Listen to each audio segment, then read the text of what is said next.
Hermes Agent, a technical code review. There are a lot of things to actually like about its design, but there are a few serious gaps that would keep me up at night. If you've ever shipped an AI agent, you'll want to stick around for this. A quick note on disclosure. This review is based solely on the open source code and their public documentation as of April 17th. No systems were accessed or exploited. All findings are for educational purposes. Right out of the gate, there are things I really like. The agent has full host access. It relies heavily on a human in the loop approval gate. Subagents are properly leashed with zero persistent memory. The supply chain paranoia is also real. They aggressively scan MCP descriptions and block injection strings. But there are things I do not like. There is a silent approval bypass in batch and cron contexts. The secret redaction feature is display only. This means your tokens still hit the LLM provider. Oddly, there is no private vulnerability reporting channel. This is despite the docs asking you to report privately. There are 5 standout technical designs here that go far beyond basic security. It's practically a masterclass in modern AI agent engineering. What is actually worth studying in this code base before you build your own? Most agents choose safety via inability. They lock the agent in a restrictive sandbox. It cannot break anything. It also cannot get anything done. Hermes chooses safety via transparency. It grants full system access. It places a glass wall right before destructive executions. The default terminal backend executes everything locally.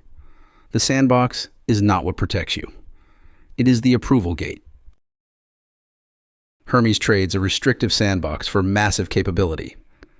It relies on procedural memory workflows. It uses a human in the loop glass wall to stop destructive calls. We pressure tested this against the OWASP top 10 for agents. Hermes comes out looking incredibly strong on paper. Goal hijack is mitigated. Memory context poisoning is mitigated. Runaway swarm loops are mitigated. The hard limit of max depth 2 stops infinite rogue agents in their tracks. For ASI-01, goal hijacking. Subagents are strictly sandboxed. Their system prompts are locked from manipulation. They enforce this using a hard-coded block tools list that prevents subagents from touching messaging, memory, or code execution. For tool misuse, Hermes mandates that destructive operations undergo human-in-the-loop validation via the CLI or gateway before running. For identity abuse, subagents inherently share API keys, but their capabilities are bounded by explicitly restrictive toolsets. For supply chain vulnerabilities, the system actually parses incoming external MCP descriptions and strips out prompt injection strings. For code execution, dangerous patterns are caught by a regex engine that prevents catastrophic combinations, like piping remote content to a bash shell. For context poisoning, memory state is rigidly partitioned by session ID inside the SQLite database, preventing cross-user bleed. For insecure inter-agent communication, everything runs in memory through thread local execution, meaning there are no network hops to intercept. For cascading failures, subagent processing loops are capped by heavily enforced max iteration limits. For trust exploitation, the smart approve system doesn't just ask for a yes or no. It uses an auxiliary LLM to explain exactly why a command might be risky. And for rogue agents, maximum depth is hard-coded to 2. A parent can spawn a child, but a child can never spawn a grandchild.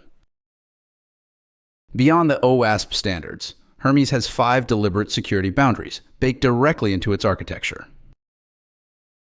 There's a redacting formatter that aggressively scrubs secrets from every log line displayed on your screen. Python execution is heavily sandboxed, completely stripping keys, tokens, and passwords from child environments. Subagent leashing explicitly passes a skip memory flag, giving them no access to cross-session persistent memory. Supply chain auto audits automatically quarantine pull requests, carrying hidden .pth model weights or base64 loaders. NSSRF protections resolve host names to block the agent from poking around your private loopback or link local network ranges. The entire design is built upon a single philosophy: trust the operator, but entirely distrust the LLM. But that brings us to the other side of the ledger: the residual risks and structural gaps. Worse, the security.md document tries to define some of these risks out of scope entirely. It dismisses prompt injection and default config vulnerabilities by essentially arguing that intentional design isn't a vulnerability. The code is actually more secure than their own documentation implies. If you read the exclusions in their own words, the maintainers explicitly state that container escape and prompt injection aren't treated as structural vulnerabilities. But a deep dive into the code reveals where the model breaks down, particularly around authorization. If you run the agent in batch headless modes, all dangerous command guards silently return approved. Which brings us to the silent bypass. If you configure the agent to run in a Docker container, the approval checks are entirely bypassed. But if you mount your local host paths directly into that container, the agent has free reign over your system. The redactor also has a significant weakness. It successfully hides secrets on your terminal screen, but it fails to encrypt the state database, meaning your SSH keys are still reaching the model provider logs. It operates purely at the display layer. If you approve a command permanently through the CLI, you're actually whitelisting an entire regex category of commands that the agent can now execute blindly. And if the agent creatively writes its own skill file to the disk, it entirely bypasses the SkillsGuard audit that hub downloads go through. Because the allow list matches on generic pattern descriptions, you're unwittingly authorizing incredibly broad execution states. Furthermore, the SkillsGuard security audit only runs on official hub downloads.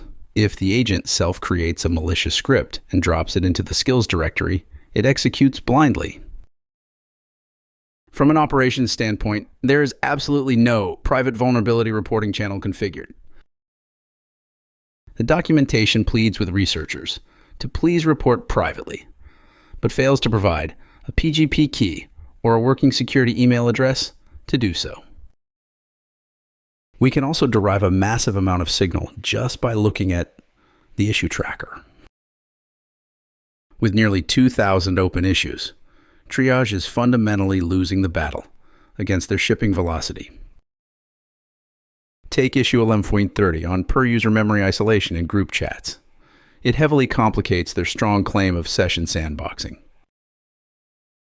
Or issue LM.43.1, where oversized toolsets drag subagents to a crawl, creating unintentional denial of service loops. In fairness to the maintainers, shipping velocity is wild right now. 9 releases in 5 weeks. They deal with over 1,700 open issues while maintaining a massive capability footprint. At the end of the day, there's a serious divergence between the code and the documentation. The code genuinely has excellent boundaries, but the documentation scopes real threats completely off the table. On a strictly non-security note, the repo has 14 loose Python files sitting directly at the root, making it incredibly hard to parse the project boundary. Nothing is fundamentally broken. The repository just grew organically. Modules inside tools, agent, and gateway have very clear responsibilities.